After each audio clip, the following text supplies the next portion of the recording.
Good morning, brothers and sisters in Christ. Today's scripture portion is taken from Romans chapter 1, verses 24 to 32.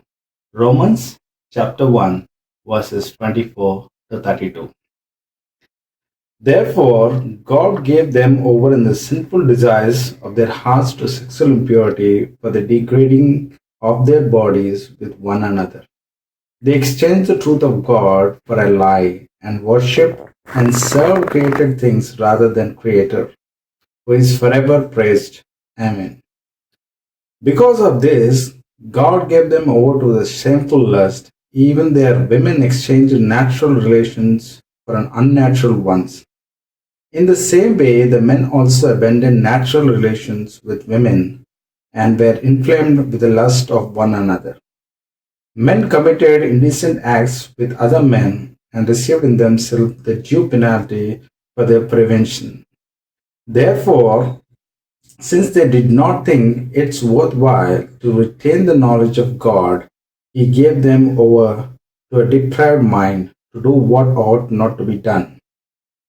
They have become filled with every kind of wickedness, evil, greedy, and depravity.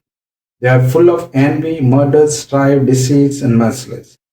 They are gossips, slanders, God haters, insolent, arrogant, and boastful. They invent ways of doing evils. They disobey their parents, and they are senseless, faithfulness, heartless, ruthless. Although they know God righteous justice for those who such things desire death, they not only continue to do these very things, but also approves for those who practice them. In the word of God.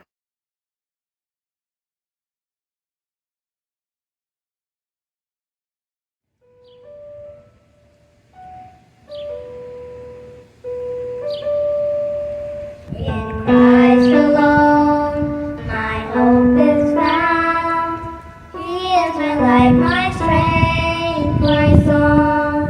This cornerstone, this solid ground, firm through the fiercest drought and storm. What heights of love, what depths of peace, when fears are still, when striving cease. My comforter, my all in all, here in the love of Christ I stand.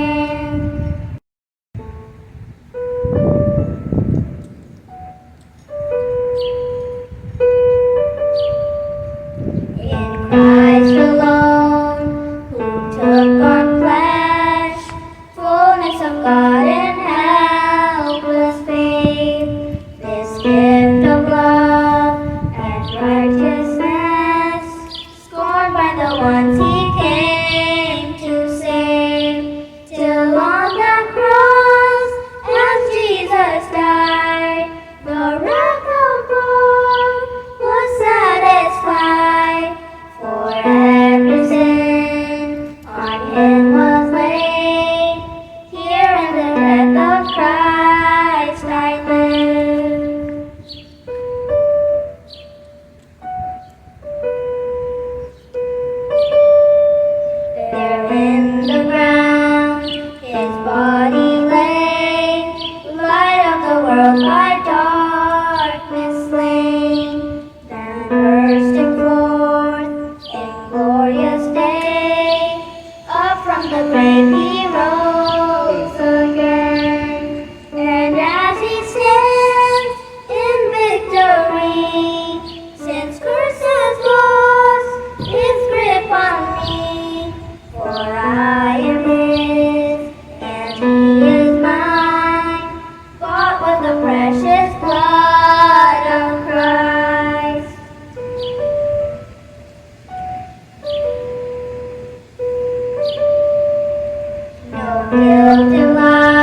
Shalom. How are you all?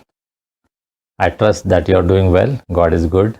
God is providing for you. And God is keeping you in good health. Let me sing a song. Hymn number 45 from Golden Bells. Praise Him, Jesus our blessed Redeemer. And while we sing this song, let us bring our gifts and offerings to the Lord. Praise Him, Jesus our blessed Redeemer. Sing, O earth, His wonderful love proclaim. Hail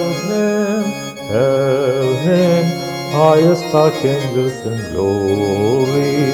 Strength and honor give to His holy name. Like a shepherd, Jesus will guide His children.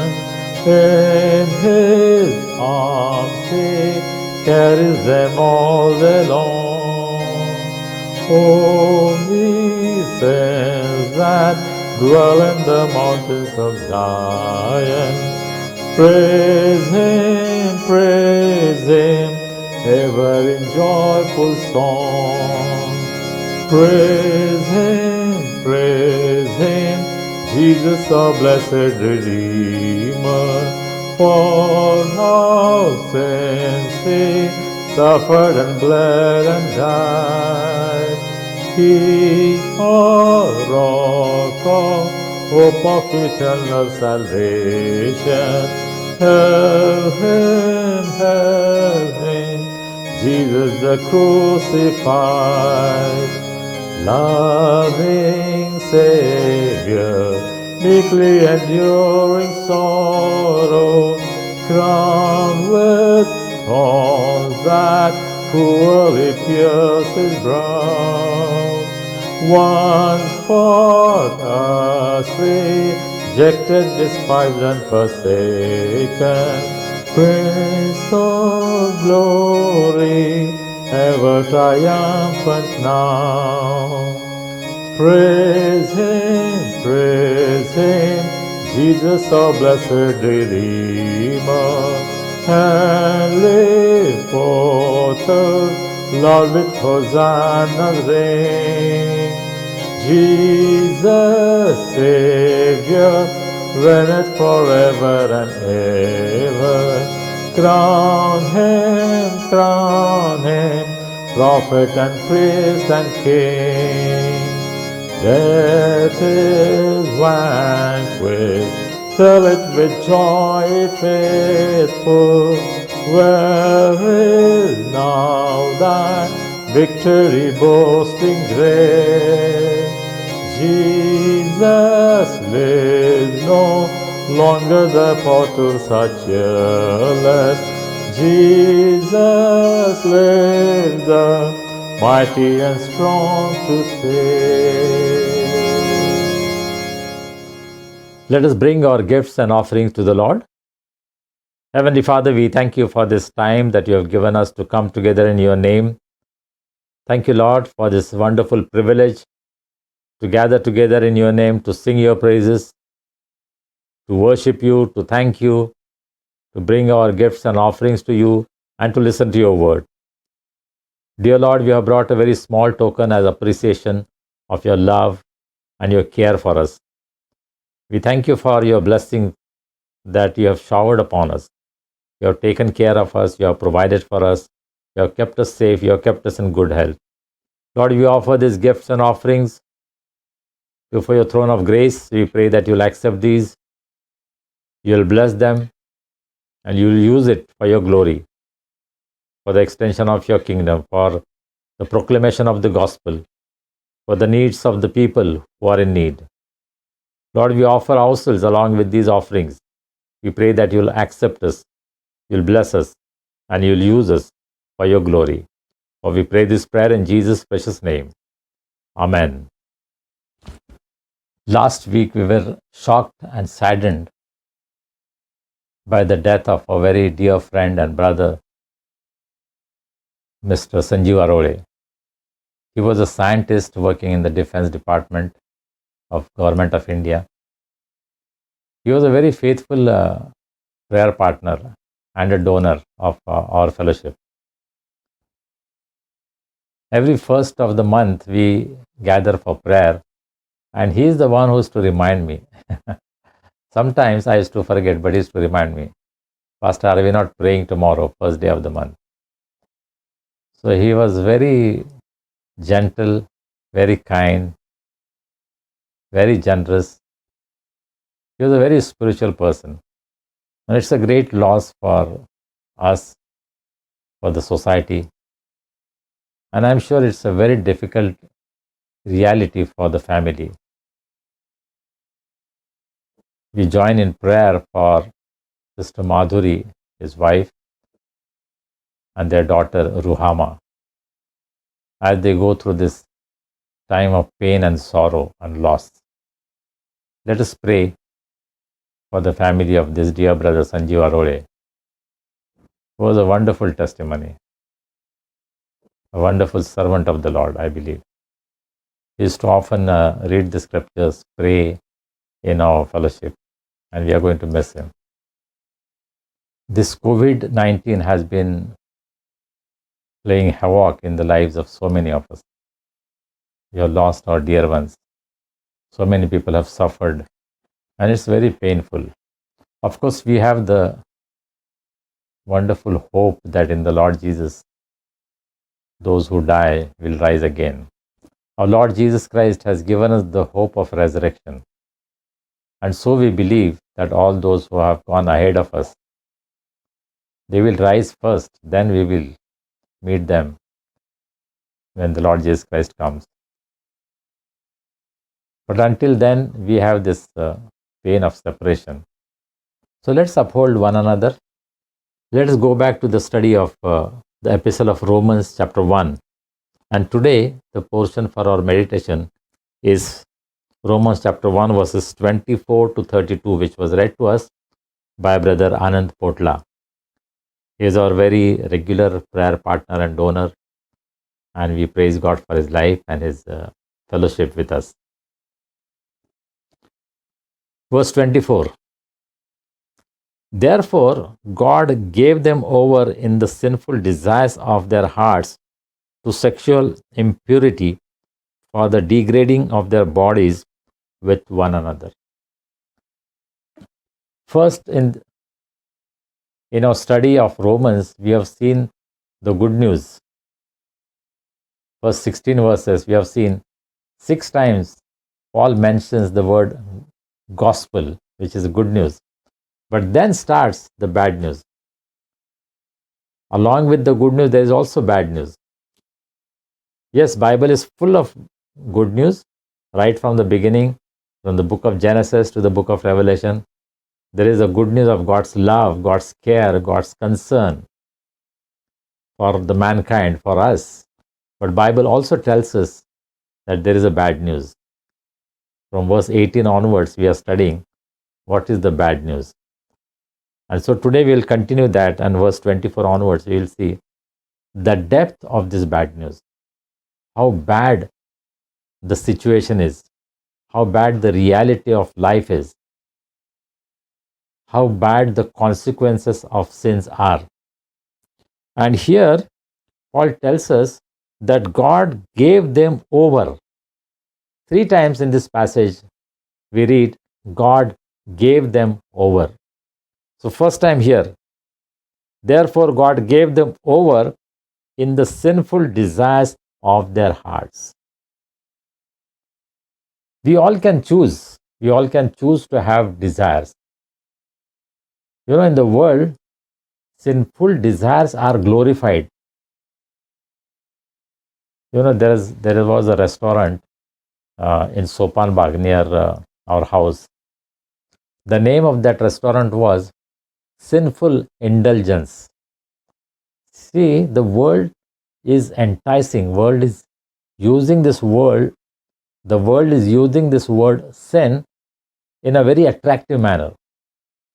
You see the advertisements, you know, advertisements about alcohol, liquor, advertisements about cigarette, advertisement about so many things, very attractive. And Bible says that God gave them over to their sinful desires. If you continue in this sinful desires, if you are enjoying sin, then a time comes in your life that God gives you over. God gives up on you. God says, if you want to enjoy it, if you want to rebel against me, if you want to disobey my commandments, then it is up to you. Because God has created us as free people. God has given us freedom. He has given us the freedom of choice right from the beginning, from the Garden of Eden. God told them, do not eat. But then He gave them choice to choose whether they want to obey God or disobey. And Adam and Eve decided to disobey God. And they chose to eat the fruit which brought sin and destruction into the whole world, into our lives. So Bible tells us that God gave them over in the sinful desires of their hearts. And then there's one particular area which is sexual impurity for the degrading of their bodies with one another. See, God has given us this beautiful body. Each one of us has a body which is created by God. We will say that, my parents, they are responsible for my birth and for my physical appearance and all that. Yes, because you have the genes of your parents and all that. But it is God who designed you. That is what Bible tells us, isn't it? It is God who designed me, David says. So it is God who has designed you and me. Our bodies are made according to the design that God planned for us. So we must respect our bodies. We must love our bodies. Of course, we should not fall in love with our bodies. We should not become so possessed with our bodies as some people are. They kind of glorify their bodies. They want to only think about their body and how to nourish, how to nurture, how to pamper, and so on. And that is wrong. But we need to take care of our bodies because this is a gift of God. And when God gave them over to the sinful desires of their heart, what happened? It became the cause of degrading of their bodies with one another. Our body is a gift of God, and we must use this gift to honor God through our bodies. But people have decided to disobey God, to enjoy the sinful desires of their heart, and so their bodies are degraded. Though God has made something beautiful, man has decided to destroy it. And of course, it is Satan who tempts us to degrade our bodies. But that is what we see all around us, that people are degrading their bodies with one another. The purpose of the Lord, purpose of God in our bodies is defeated. Verse 25, they exchanged the truth about God for a lie and worshipped and served created things rather than the Creator, who is forever praised. Amen. As a consequence of the rebellion, as their bodies were degraded, what they did, they exchanged the truth about God for a lie. God has made Himself very clear. We should not have any doubt about the nature of God. And we have exchanged the truth into lie. And people have worshipped and served created things rather than the Creator. People have exchanged the truth about God into a lie. Instead of worshipping the Creator, people have started worshipping the created things. And that is a very sad truth, isn't it, all around us. See, all the festivals that we have, they are worshipping the created things. They are forgetting the Creator. And these created things, they call beautiful. These gods, they call God of wisdom, God of beauty, and all kinds of things. Because they have exchanged the truth about God into a lie. That is what Satan has been able to do. He has so impacted the minds of the people that they have exchanged the truth of God into a lie, And instead of worshipping the Creator, people are worshipping the created things. And this is all over the world, all the cultures, all the nations, everywhere, right from the tribals who live in the caves to the modern man who lives in the high-rise buildings. Everybody has changed the truth of God into a lie, and they are worshipping the created things. It is not just idol worship. It is anything that becomes more important than God. It could be your hobby. It could be your job. It could be your house. It could be your property. It could be money, anything. Anything that takes important place in your life, more important than God, then you are worshipping that. On a Sunday morning, instead of worshipping God, if you want to play cricket, if you want to watch a movie, then that has become your God. You don't want to honor God by worshipping Him on the day of worship. So you have exchanged the truth of God into a lie. Instead of worshipping the Creator, you are worshipping the created things. And this is true for all. All the people of the world are guilty of this. Verse 26. Because of this, God gave them over to shameful lusts. Even their women exchanged natural sexual relations for unnatural ones. In the same way, the men also abandoned natural relations with women and were inflamed with lust for one another. Men committed shameful acts with other men and received in themselves the due penalty for their error. See, the first time we saw, God gave them over in the sinful desires of their heart.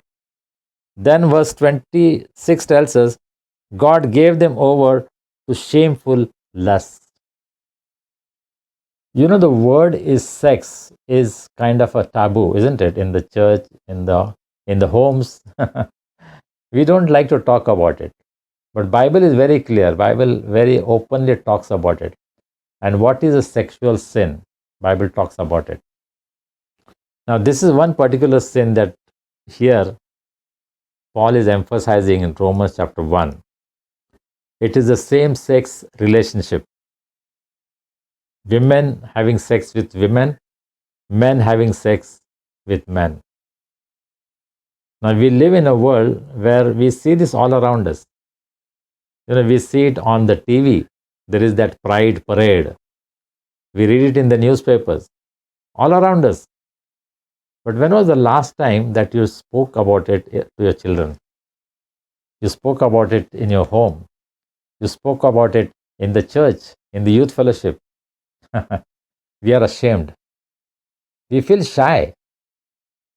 You know, our children, they want to know what is this same-sex marriage probably.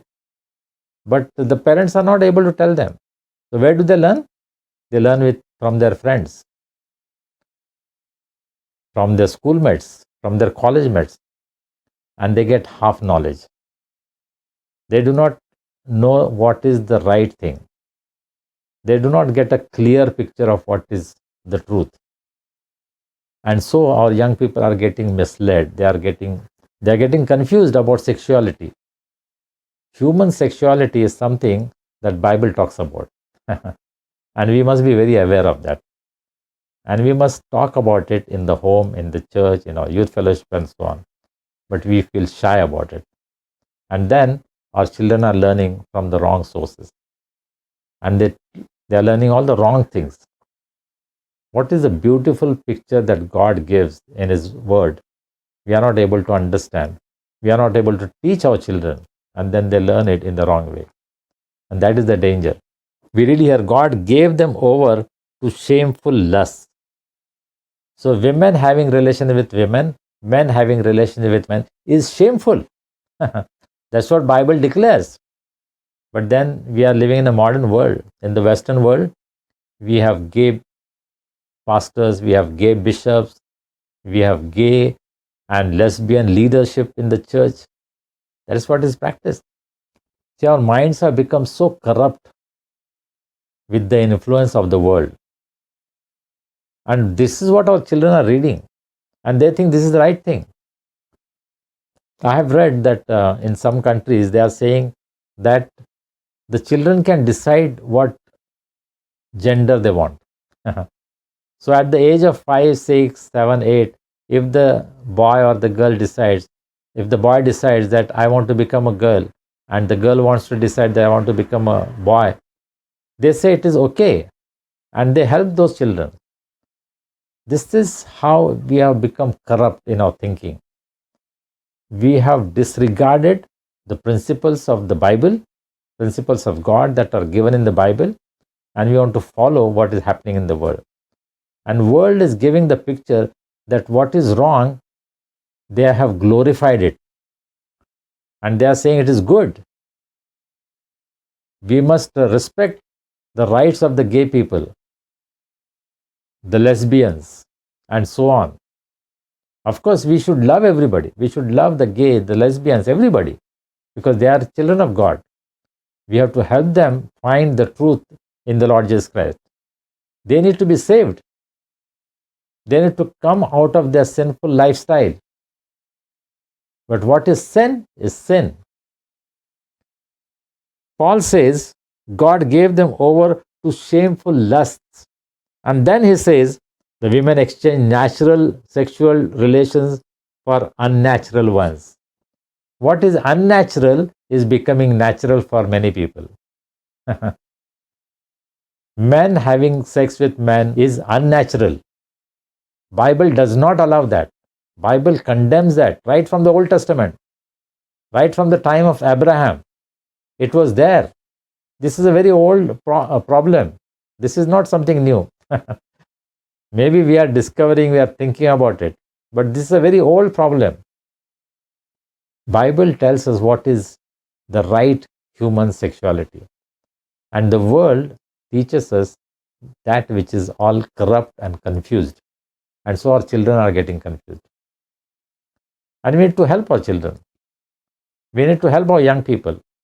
What does Bible talk about sex? We need to talk it openly.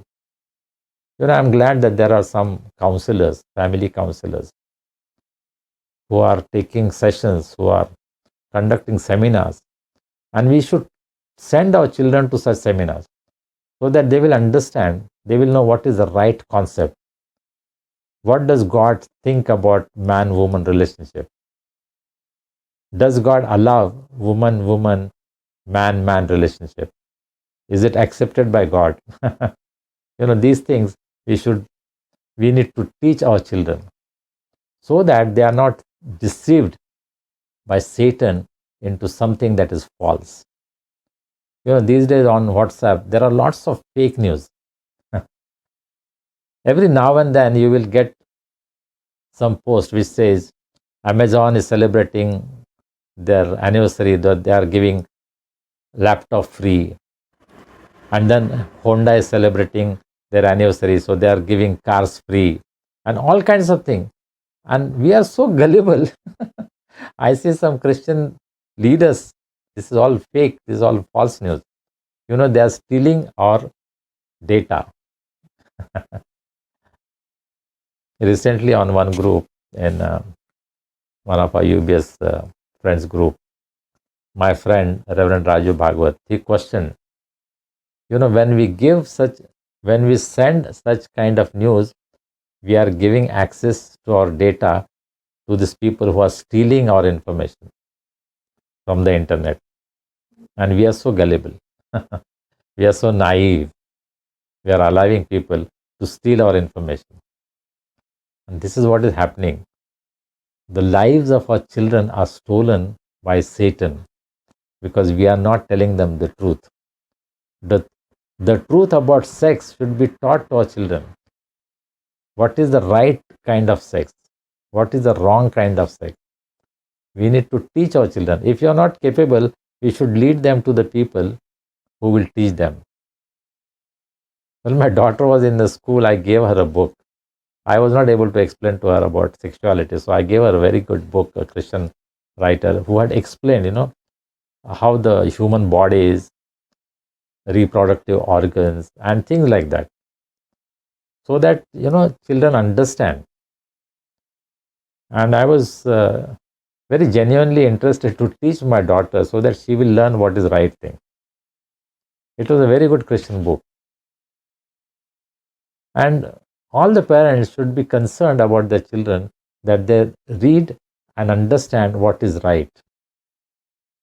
Bible probably does not explicitly teach about sex, but Bible tells us some principles about human sexuality, and we need to understand that. We should take help of Christian counselors and help our children to understand what is God's plan for human beings. As I said earlier, the world is glorifying sex in such a way, and it is presenting it such an attractive way, that our young people, our children are carried away. And once they are drawn into that, it is very difficult to bring them out.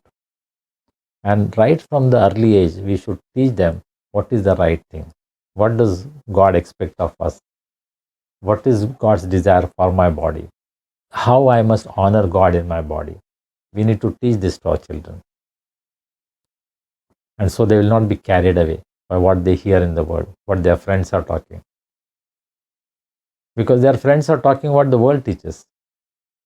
But we need to teach them what the Bible teaches. When I speak such things in some places, people are upset. I'm sure I will not be able to speak this in the church pulpit. They will throw me out.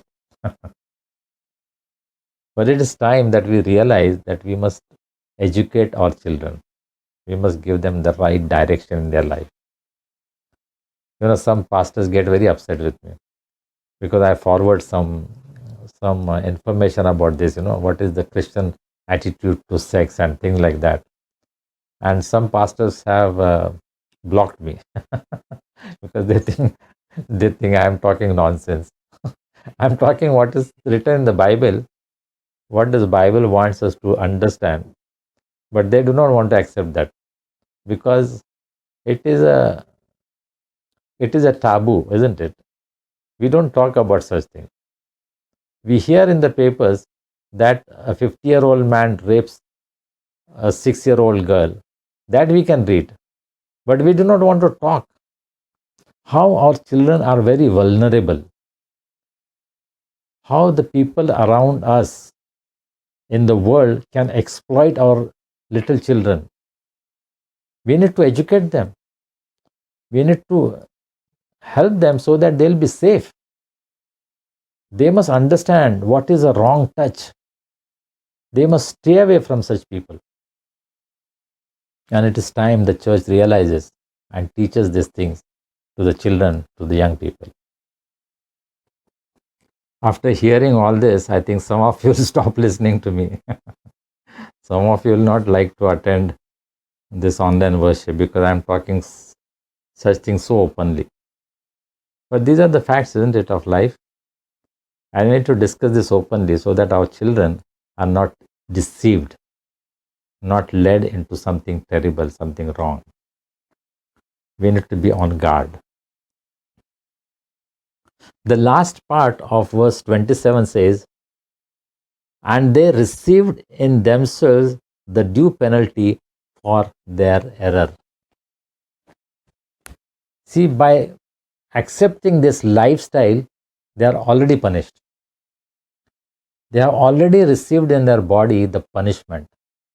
When a man has a sex with man, when a woman has sex with woman, she has already received the penalty. He is already suffering. He is already suffering. It's very painful reality. People think they are happy, they are enjoying, but they are not. Because that is not what God has planned. Though the world is trying to show what is unnatural, what is abnormal is normal, it is not. We cannot do that. What God has designed, if we change it, then something then that is disastrous. And that itself is a punishment. So people who have this kind of lifestyle, Bible is telling that they are already punished.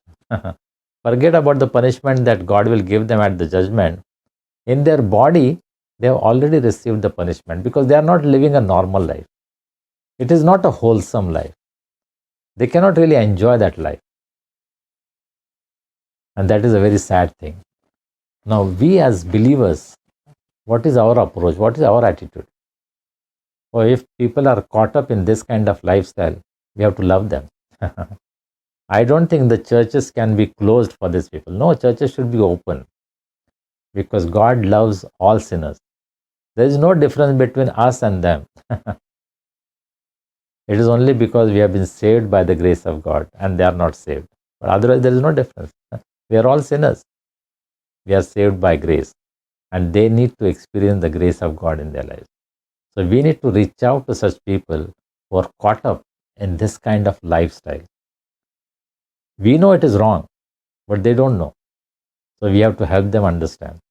With God's guidance, with the guidance of the Holy Spirit, with the help of God's word, we should be able to help such people to find the truth of the gospel. And gospel can bring the change, transformation. There are so many testimonies in the world, people who were living this kind of lifestyle, who were indulging in all kinds of sin, have been set free. They have been transformed. They have become the followers of the Lord Jesus Christ. And they have become a great testimony. So we have to reach out to them. We cannot be judgmental. We cannot condemn them. We cannot point just fingers at them, but we have to help them. We know that it is like they're sick, and we have to help them in that sickness so that they are healed. The healing of the Lord Jesus Christ is both mentally, spiritually, physically, emotionally. In every way, people need healing. And you and I must become agents of healing. We should not condemn, we should not judge people, but we should try to reach out because they are hurting. And we need to bring them to the Lord Jesus Christ so that they will be healed. Their lives will be restored back to normal. And that should be our concern, that should be our desire. Let's carry on. One more verse, I think we'll stop. I don't think we can go up to verse 32. Though it was read for us, I will do that next time. But verse 28, the third time. Furthermore, just as they did not think it worthwhile to retain the knowledge of God, so God gave them over to a depraved mind, so that they do what ought not to be done. This is the third thing. God gave them over to corrupt mind. See, when God created us, He created us as beautiful human beings. He gave us perfect body, mind, and soul. Our mind are perfect when we are born. And then we grow. Then the influence of the world affects our mind, our thinking. And some of us are carried away by Satan, by the influence of the world around us. And we can turn away from God. But then, because of the rebellion of people, Bible tells us that God gave them over. Paul says, they did not think it worthwhile to retain the knowledge of God, so God gave them over to depraved mind. The knowledge of God, that is a treasure that is given to us.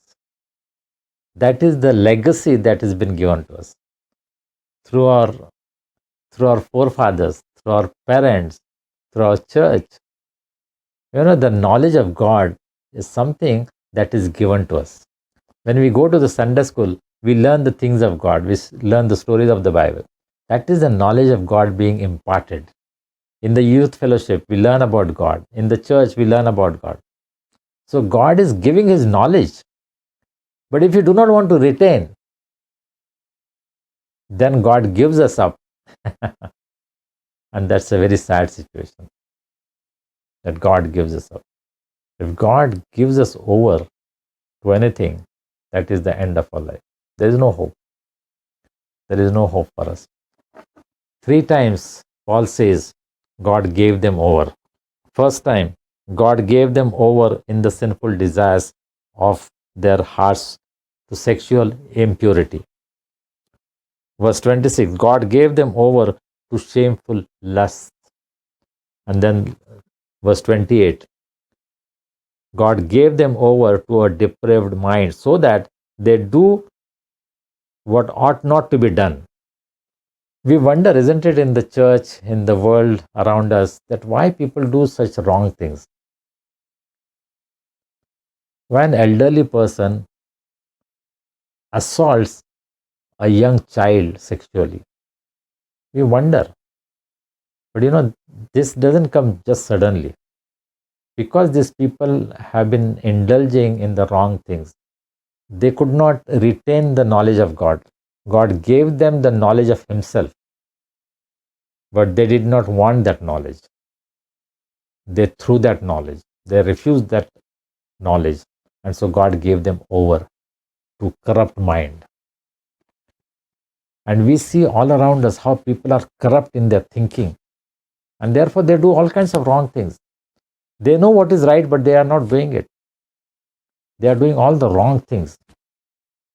And it is very painful for us, isn't it? Near our house there is a canal. And the water flows from that canal to the people who are probably in nearby villages of Pune.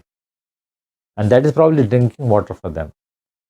But we see as we go around that canal that people are throwing all kinds of rubbish. All kinds of dirty things they are throwing into that water. It's nice, beautiful, pure water.